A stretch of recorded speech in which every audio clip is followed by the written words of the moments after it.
గోదావరికని న్యాయవాదులపై దురుసుగా ప్రవర్తించిన one town CI Indrasenareddy gunmen ప్రవీణ్లను బదిలీ లేదా సస్పెండ్ చేయాలని ఖని న్యాయవాదులు కోర్టు ఎదుట గురువారం నుండి రిలే నిరాహార దీక్షలు చేపట్టారు. వారు మాట్లాడుతూ న్యాయవాదిపై దాడి చేసిన one town CI gunmen Praveen, న్యాయవాదులపై అనుచిత వ్యాఖ్యలు చేసిన సీఐ ఇంద్రసేనారెడ్డిని తక్షణమే సస్పెండ్ చేయాలని డిమాండ్ చేశారు. సీఐ న్యాయవాదులపై 4 ఘటనలు జరిగిన పోలీస్ శాఖ పరంగా ఉన్నతాధికారులు ఎలాంటి చర్యలు తీసుకోకపోవడం గమనార్హమన్నారు. 10వ తారీఖు రాత్రి 10 గంటల తర్వాత జరిగిన దుర్ఘటన అందరూ కూడా సోషల్ మీడియాలో చూస్తున్నారు. ఆ సందర్భంలో న్యాయవాదులు ఒక న్యాయవాదికి జరిగిన అన్యాయం గురించి అక్కడ ఆర్ఓ దగ్గరికి వెళ్ళినప్పుడు వారు సిఐ గారు, వన్ టౌన్ సిఐ గారు చాలా దురుసుగా ప్రవర్తించడం జరిగింది. అందులో ముఖ్యంగా న్యాయవాదుల కొమ్ములు ఉంటాయా, 144 సెక్షన్ ఉంది, మీరు ఇక్కడ గుమ్ము కూడా వచ్చారు, ఇలాంటి పదాలన్నీ కూడా వారు ఉపయోగించడం జరిగింది. మేము అనుకున్నాము వారి యొక్క ఫ్రస్ట్రేషన్ ఎలక్షన్ అడవుల్లో కనుక దురుసు ప్రవర్తన జరిగిందేమో అని అనుకున్నాము. కనీసం ఒక 2 రోజుల తర్వాత వచ్చి బహిరంగ క్షమాపణ చెప్తారని వేచి చూచాం. కానీ అదేది జరగకపోగా నిరంతరం వారు చేస్తున్న అఘాయిత్యాలు మనం రోజు చూస్తూ ఉన్నాం. రోజు ఒక్కొక్క వార్త వారిపైన వస్తూ ఉంది. మా న్యాయవాదులపైన దురుసు ప్రవర్తన ఇది మొదటిసారి కాదు. గతంలో కూడా ఒక 3 సార్లు జరిగితే గోదావరికని బార్ అసోసియేషన్కి వచ్చేసి క్షమాపణ కోరడం జరిగింది. మేము అది కూడా ఆశించాం, క్షమాపణ చెప్తాడేమో అని. కానీ రాకపోగా ఇవాటికి 11వ తారీఖు ఎలక్షన్, 12వ తారీఖు నుంచి ఇవాటి వరకు మేము చూసాము గోదావరికని వన్ టౌన్ సిఐలో మార్పు వస్తున్న. పై అధికారులు కనీసం వారు చేస్తున్నటువంటి దురుసు ప్రవర్తనకు ఏమైనా కనీసం వారికి ఒక శిక్ష ఇస్తారేమని ఆలోచన చేశాం. కానీ ఇంతవరకు రాకపోగా 12వ తారీఖు నుంచి గోదావరికని బార్ అసోసియేషన్ న్యాయవాదులందరూ కూడా విధులు బహిష్కరిస్తూ తర్వాత కార్యక్రమంగా ఈ నిరాహార దీక్షలు రిలే నిరాహార దీక్షలు మొదలుపెట్టాం. ఈరోజు 2వ రోజు నిరాహార దీక్ష కొనసాగుతా ఉంది. అందుకు మా న్యాయవాద సోదరులు ఈరోజు నిరాహార దీక్షలో కూర్చున్నారు. వారికి అభినందనలు తెలియజేస్తా ఉన్నాం. ముఖ్యంగా ప్రజలు, మిగతా ప్రజా సంఘాలు, పార్టీలు అన్నీ కూడా గమనించాల్సింది గోదావరికని వన్ టౌన్ సిఐ ఇంద్రసేనారెడ్డి గారి దురుసు ప్రవర్తన అది ఒక న్యాయవాదులపైనే కాదు, క్లయింట్లుగా ఎవరైతే వెళ్తారో అక్కడ కక్షిదారులు వారిపైన దురుసు ప్రవర్తన, అలాగే ఎవరైనా పొలిటికల్ పార్టీస్ వెళ్తున్నాయో వాళ్ళపైన దురుసు ప్రవర్తన, ఇలాంటివన్నీ కూడా ప్రతినిత్యం గమనిస్తూ ఉన్నారు. దానికి పర్యవసానంగా అన్ని ప్రజా సంఘాలు కొంతమంది ఎవరైతే వారి ద్వారా ఇబ్బంది పడ్డారో వారు మిగతా ఫోరమ్స్ను కూడా వాళ్ళు అప్రోచ్ అవ్వడం, వారిపైన కేసులు పెట్టడం కూడా జరిగింది. ఎన్నిటిని దృష్టిలో పెట్టుకొని మేము గోదావరికని బార్ అసోసియేషన్గా మేము డిమాండ్ చేసేది పై అధికారుల్ని, మీరు రోజు నిరంతరం చూస్తున్నటువంటి ఈ ఫిర్యాదులు, వన్ టౌన్ సిఐ పైన వస్తున్న ఫిర్యాదుల్ని దృష్టిలో పెట్టుకొని, న్యాయవాదుల పట్ల ప్రవర్తించిన దురుసు ప్రవర్తన దృష్టిలో పెట్టుకొని, మిగతా సంఘాలు చేస్తున్నటువంటి కార్యాచరణ కూడా దృష్టిలో పెట్టుకొని పై అధికారులు ఖచ్చితంగా ఈ వన్ టౌన్ సిఐ పైన వేటు వేయాలని, అది సస్పెన్షన్ రూపంలో ఉండాలని గోదావరికని న్యాయవాదులుగా డిమాండ్ చేస్తా ఉన్నాం. అది జరిగేంత వరకు న్యాయవాదులు కొనసాగిస్తున్న దీక్షలకు ప్రజా సంఘాలు, గోదావరికని ప్రజలు అందరూ కూడా మద్దతు తెలియజేసి మాకు సహాయ సహకారాలు అందించాలని కోరుతా ఉన్నాం, డిమాండ్ చేస్తా ఉన్నాం.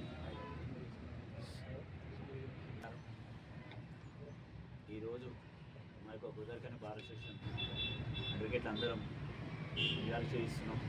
ఈ 2వ రోజు మా యొక్క బార్ అసోసియేషన్ మెంబర్ గారి మీద రాజకీయాలు జరిగిన 10వ తారీఖు దాన్ని అడగడానికి వెళ్తే మా బార్ అసోసియేషన్ మెంబర్స్ దాకా వెళ్ళాం. అందరూ వెళ్తే మాకు అడ్వకేట్ కమ్యూనిటీని ఇన్సల్ట్ చేసి అడ్వకేట్లు అయితే కొమ్మలు ఉంటాయా, ఏంటంటే ఎవరికైనా మేము జాయింట్ వచ్చి పనిచేసే వాళ్ళం, ఆయన పర్సనల్గా తీసుకొని ఇది 4వసారి మా నవకారం వచ్చింది. అడ్వకేట్ ఫెటర్నిటీ మొత్తం ఎందుకంటే అసలు ఏముండదు, అడ్వకేట్ అంటే వాళ్ళకి పడదు. మరి గోదావరికనిలో ఇంతమంది సీఏలు ఉంటారు, రామగుండం ఫంక్షన్ కింద చాలా మంది, ఒక 20 నుండి 30 మంది సీఏలు పనిచేస్తుంటారు.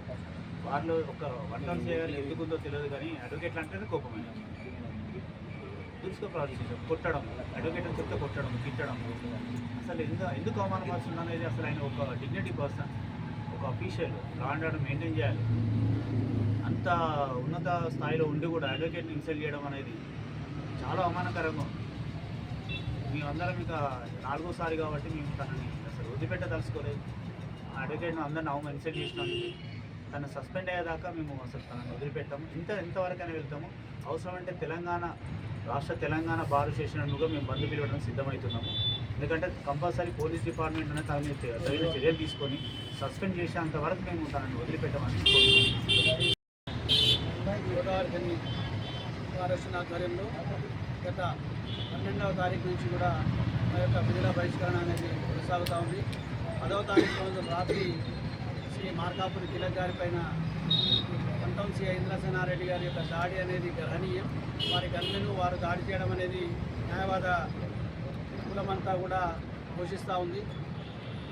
అదేవిధంగా మరి వారి మీద చర్యలు తీసుకోమని చెప్పినప్పుడు కూడా ఇప్పటివరకు కూడా ఉన్నతాధికారులకు ఫిర్యాదు చేసినా కూడా వారికి ఇప్పటివరకు కూడా ఏ చర్య కూడా తీసుకోకపోవడం అనేది చాలా గర్హనీయం. ఎందుకంటే న్యాయాన్ని అందించే న్యాయవాదులపైనే సామాన్యులపై దాడి చేసినట్టుగా పోలీసు వారు దాడి చేస్తే ఇక న్యాయానికి రక్షణ ఎక్కడ ఉంటుందని న్యాయవాది లోకం కూడా చూస్తూ ఉంది. అదేవిధంగా మరి మా చర్యలను తీవ్రతరం చేసే దిశలో నిన్నటి నుంచి రిలే నిరాహార దీక్షలను కూడా మేము ప్రారంభించడం జరిగింది. మరి ఈ ఉద్యమాన్ని అంతా రాష్ట్ర వ్యాప్తంగా కూడా న్యాయవాదుల లోకంపై అందరూ కూడా ఏకకంఠంతో ఈ ఉద్యమానికి సంఘీభావం తెలియజేస్తూ రాబోయే రోజుల్లో రాష్ట్ర వ్యాప్తంగా కూడా ఈ ఉద్యమం జరుగుతూ ఉందని తెలియజేస్తూ ఉన్నతాధికారులు అందరూ కూడా ఈ విషయంపై సానుకూల దృక్పథంతో నన్ను సస్పెండ్ చేయాల్సిందిగా గోదావరి భారత డిమాండ్ చేస్తుంది. Godavari Khani one town సిఐని suspend చేయాలని గోదావరి ఖని బార్ అసోసియేషన్ ఆధ్వర్యంలో జరుగుతున్నటువంటి మరి దీక్ష ఏదైతే ఉందో అది ఇలా 2వ రోజుకు చేరుకున్నది. ఈ సందర్భంగా మేమందరం ముక్త కంఠంతో డిమాండ్ చేస్తున్నాం. Godavari Khani one town CI ఇంద్రసేనారెడ్డిని వెంటనే సిపి గారు కానీ, ఐజీ గారు కానీ, డిఐజీ గారు కానీ లేదా గవర్నమెంట్ కానీ చొరవ తీసుకొని వెంటనే సస్పెండ్ చేయాలని, ఈ మా యొక్క న్యాయవాదులు చేస్తున్నటువంటి ఉద్యమానికి సంపూర్ణంగా అధికారులు కూడా సహకరించాలని, మీరు అనేకమైనటువంటి మీటింగ్లు పెడుతున్నారు కదా, అవగాహన సదస్సులని, ట్రాఫిక్ మీటింగ్లని, ప్రజల మీటింగ్లని, ఏదో మతతత్వ మీటింగ్లని, అనేక మీటింగ్లు పెడుతున్నారు. మరి అనేక మీటింగ్లలో ప్రజలకు జరుగుతున్నటువంటి అన్యాయాన్ని మీరు గమనించాలని అధికారులను కోరుతున్నాం, ఉన్నతాధికారులను. సేమ్ టైంలోనే న్యాయవాదుల తరఫున మేము డిమాండ్ చేస్తున్నాం. ది పోలీస్ అండ్ అడ్వకేట్స్ మనంతా కలిసి పనిచేస్తున్నాము. ఖచ్చితంగా సిఐ ఇంద్రసేనారెడ్డిని మీరు సస్పెండ్ చేస్తేనే ఈ సమాజానికి మొత్తం పూర్తి న్యాయం చేయవలసింది చేస్తారని ఆశిస్తూ ఆయనను వెంటనే సస్పెండ్